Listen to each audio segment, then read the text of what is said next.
Voy a saludar a Hernán Lombardi, diputado nacional por Juntos por el Cambio. Hernán, Facundo Pastor te saluda. ¿Cómo te va?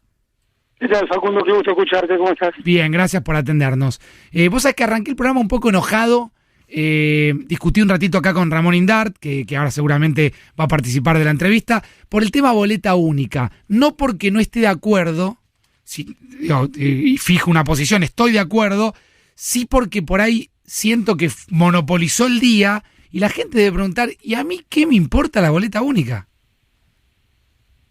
Bueno, esta es lógico. Igual ahora se están votando otros proyectos, pero obviamente está. De cualquier manera, comparto tu enojo. El oficialismo acá ha paralizado el Congreso. Calculá que esta sesión es una sesión especial que impulsó Juntos por el Cambio. Claro.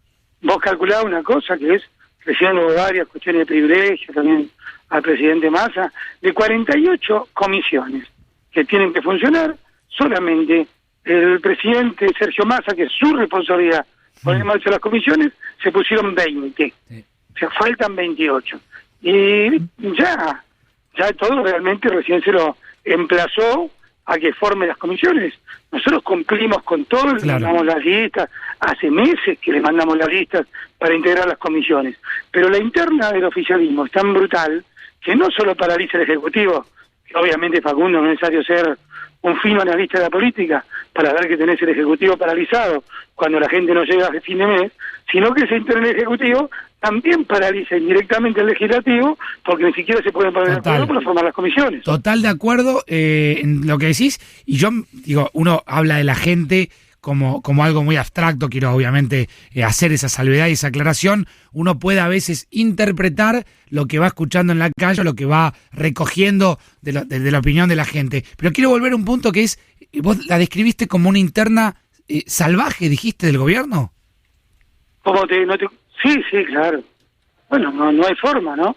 ¿Vos viste las cosas que se dicen de los dos grupos predominantes en el gobierno? Sí. A mí yo te quiero decir una cosa clara. Se presentaron a las elecciones diciendo que si no era lo mismo iban a articular una sola propuesta de gobierno. Sí. Entonces, a mí yo los miro y ellos les tenemos que exigir que sean lo mismo, porque así se presentaron, que tengan sus variantes, pero no esta pelea salvaje, está paralizado, no hay ministerio que no esté paralizado. Hernán, ¿y dónde termina esto? Yo estoy muy preocupado, enormemente preocupado, porque mira, con una inflación, no el 6,7 como fue el mes pasado, con una inflación arriba del 5% mensual, acumulada, le estás comiendo en 4 meses el 25% del salario y de las jubilaciones a todos los que viven de un sueldo. Todos los que viven de un sueldo, o el jubilado, es el que acá peor la está pasando, y encima, como decís vos, uno no puede decir la gente, pero uno escucha todos los días, no llegas a fin de mes, no llegas a fin de mes, no llegas a fin de mes. Y entonces fíjate lo que pasa, es un fenómeno muy interesante. Obviamente empiezan a formarse, los sindicatos empiezan a pedir paritarias adelantadas. Sí. Entonces, y se empiezan a convalidar aumentos. Esos aumentos, por supuesto, llegan tarde, ¿no? Porque llega tarde a una inflación que se estuvo. Pero lo peor que tienen es que además, lo bueno es que como no hay plan antiinflacionario, tratan de subsanar, pero generan más expectativa inflacionaria. Lo que tenemos unos añitos, ya lo vivimos esto. Los gobiernos que buscan en general largo plazo y estabilidad de la moneda. Pues fíjate que este gobierno termina celebrando corto plazo y que no haya estabilidad de la moneda. Claro. Lo que nunca nadie quiere. Vos sabés que hace pocos días le pregunté, no sé si fue ayer o anteayer, a Martín Tetaz, y también lo estoy preguntando al oficialismo esto, ¿cómo se imaginan al presidente en diciembre del 2023? Martín respondió, colgando de una hilacha. ¿Vos qué respondés? ¿Al presidente de esto o al que entre? No, a este presidente. Mira, yo imagino que tiene una responsabilidad enorme del oficialismo, primero de poner un plan de estabilización de la moneda. Yo digo, no va esto como corolario de lo que te decía antes, de una inflación desatada, de que encima la inflación más grande es en alimentos y bebidas, tiene que parar sobre la cancha un plan de estabilización de la moneda. Es porque, si no, a ver, vos me vas a entender rápido, porque nos conocemos hace tiempo. La metáfora es clara. Vos decís, él dice, la inflación se va a detener. Lo dijo en marzo, le declaró la guerra de inflación, pero es como que un auto que vos vayas a 100 kilómetros por hora y no aprietes ningún freno. ¿Y por qué ¿Por qué va a frenar si no apretas el freno? Claro. ¿Por qué va a frenar la inflación si no hay plan antiinflacionario? Es como una invocación mágica, ¿entendés? Bueno, el kirchnerismo le pide que saque a Guzmán. Eso se hizo. Mira, yo no voy a hablar de personas que es una decisión del presidente de la Nación. Y en todo caso lo que le diría es que si lo tienen que discutir, lo discuten internamente. Pero lo que sí te digo es, lo que se necesita es un plan de estabilización urgente, porque ya esta es una inflación en el borde de una hiper. Está siempre al borde, que esté ahora mismo, que no, yo te voy a poner un ejemplo de las cosas que pueden pasar, que no pueda renovar la deuda en pesos, que ya alcanza 4 billones de pesos, y que Guzmán va al mercado y trata de ubicar la deuda en pesos. Un día no puede ubicar la deuda en pesos y salta todo por el aire, más de lo que está. Ahora, pero yo no digo que en diciembre pende unido, ahora pende todo unido. Hernán, ¿qué tal? Ramón Indart. ¿Y ustedes, Ramón, ¿cómo estás? y ustedes hacia adentro? ¿Cómo se están ordenando después de lo que fue la última reunión? Donde primero quiero saber si vos considerás un error haber puesto el nombre de Milei en el comunicado. Si vos crees que hay que cerrarle la puerta o no. Yo creo que cualquier nombre propio en un comunicado del partido que ganó las elecciones el año pasado es un error. Vos no lo harías en tu vida privada. Vos ganaste las elecciones, vos sos eventualmente el que primero tenés un programa, y yo insisto, este es el año del programa, y ponernos bien de acuerdo en lo que vamos a hacer, y de ahí convocás. No te podés decir ni sí ni no, ni a la persona que se mencionó, ni ninguna otra. Así que efectivamente, no es un problema de reacción, es un problema de concepción poco feliz. Y en ese programa, digamos, ¿cómo convences al votante de, miren que esta vez no vamos a dejar una inflación del 50%, no vamos a tomar decisiones distintas para que la gestión económica sea buena? Porque, digamos, tampoco es que, a ver, Cristina no le dejó a Macri Suiza, la verdad que Cristina le dejó un país hecho pelota a Macri. Macri lo dejó peor a Alberto Fernández, y Alberto Fernández, al que gane, se lo va a dejar aún peor. Bueno, yo no coincido. Cristina dejó un desastre. Yo digo, nosotros permitime discrepar, Dale. nosotros sembramos las bases para un crecimiento, y por eso perdimos las elecciones. Pero Hernán, hubo 53% de inflación. Sí, pero 53, Pero el momento que se fue a las PASO, en agosto 2019, ya estabas con una inflación por abajo del 2% mensual. Es decir, que la estabas aterrizando, y además dejaste un déficit, vamos a hablar de números, dejaste un déficit, prácticamente dijiste equilibrio fiscal, déficit del 0,4%, y a su vez dejaste la cuenta de la energía pareja.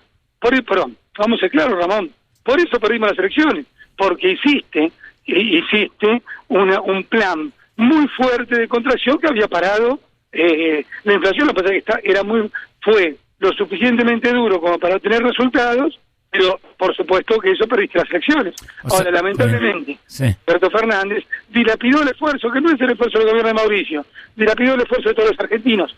Démosle el hándicap de la pandemia, pero no todo se explica por la pandemia, obviamente. Está bien, o sea, vos considerás entonces que la política económica estuvo bien y hay que ir en ese sentido. Yo considero que las variables que dejó Mauricio Macri de la política macroeconómica fueron infinitamente mejores que las variables que heredó Mauricio Macri de Cristina Fernández. Sí. Bueno, pero al mismo tiempo, Hernán, reconoces que por eso perdieron. Bueno, sí, por supuesto. A ver, yo te voy a decir, voy a tomar un poquito la pregunta de Facundo. Yo creo que el próximo presidente de la Nación, que ojalá asuma en diciembre de 2023 para que Alberto Fernández termine su mandato como todos queremos. ¿Crees que hay dudas de eso, Hernán? Me parece que las dudas las tiene el oficialismo. Si le dice el secretario general de la Cámpora, le dice que el presidente está rodeado de una pandilla de bandidos que lo bolsiquean, y mirá, qué sé yo, en términos objetivos, cuando vos me dijiste al principio de la entrevista, estoy muy preocupado, ¿te preocupa que el presidente llegue? Me preocupa que la irresponsabilidad de las distintas facciones del gobierno lo terminen de debilitar. Pero no quiero dejar de decirte otra cosa. El próximo presidente de la Nación tiene que ser alguien que que pueda plantar árboles de cuya sombra no va a gozar. Porque los resultados nunca son de corto plazo. Y lo tiene que explicar así. y que tiene que tener el temple para explicar, voy a plantar un árbol de una economía sana y la sombra no voy a gozar. No va a ser fácil el próximo presidente. ¿Crees que tiene que ser Macri ahí, Hernán, otra vez? No, yo no. Si me resisto, me parece que no es un año de candidatos. Okay. No hay que discutir candidatos, pero insisto, y quedémonos ahí bien claro, para que quede en este momento de tanta incertidumbre, dejemos algunas ideas claras. El próximo presidente tiene que saber desde el primer día que va a tener que hacer una serie de adecuaciones que no le van a dar el resultado inmediato en el corto plazo, pero que va a sembrar a futuro. Y su propuesta tiene que estar en esa dirección desde el primer día. Ya no hay espacio para Menem, cuando Menem dijo, si yo hubiera dicho lo que iba a ser mi programa, no me votaba nadie. Hubiera votado. Claro. Bueno, eso no. ¿Qué te genera el fenómeno Milei? No, a mí me parece que es parte de una agenda macroeconómica. En el tema económico, en otros temas difiero mucho, pero el tema económico plantea una agenda y un pensamiento lateral que ante una Argentina de tantos fracasos no hay que despreciarlo, vale la pena observar el pensamiento que hay atrás de eso. Nadie acá nadie ha acertado tanto como para ser soberbio y decir, esto no Claro. corro. Si venimos de la historia... Pero él plantea dolarizar. No, bueno, a mí, nosotros lo hemos discutido mucho técnicamente, digo, en el gobierno de la Alianza, y pareciera, es como esas cosas que vos podés discutir cosas filosóficas. Yo conozco la escuela austríaca, el liberalismo austríaco, y a Hayek, y a von Mises, donde él se basa. Pero vos para dolarizar, tenés que tener dólares. Y la Argentina es algo que carece de Seguro, dólares. Así que en el corto plazo eso no tiene entidad, pero me parece que lo peor que podemos hacer en la Argentina, que ha fracasado tanto, es correr con la mano cualquier propuesta que venga. Analicémosla, veamos lo que tiene de bueno, veamos lo que tiene de malo. Me parece que un poquito de humildad no nos viene nada mal. Hernán, un abrazo grande, gracias por atendernos. Les mando un abrazo grande. Chau. Hernán Lombardi, el diputado de Juntos por el Cambio.